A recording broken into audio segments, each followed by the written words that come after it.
The People Explorer is a dynamic way for your members to connect with each other inside of your Mighty network.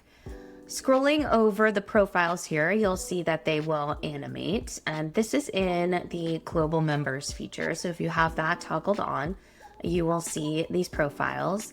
And scrolling over them, you can see a little preview of the profile and click into it further to see show similarities. So this is an AI feature that we have that you can toggle on, so two members can see the similarities that they have between each other, and then you can chat directly here.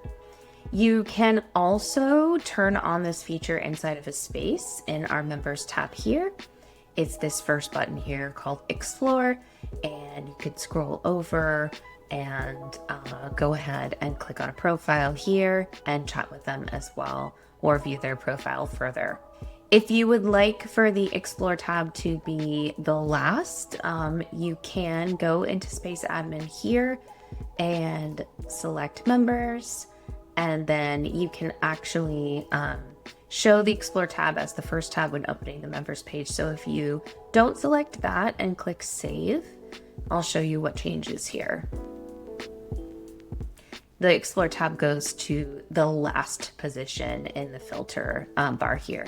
But we definitely recommend that you keep it in the first one, because this is such a fun way for your members to interact with the feature and get to know each other. You may want to have a Mighty network where your members aren't able to see or find each other. Maybe you have different groups inside of different spaces and you want to make sure that they're more siloed. And so if that's the case, then you're going to want to flip off all global members here, but also make sure that you don't have a space like here. I have this Start Here space that has members from all of the Mighty network inside of here. It's public and auto join.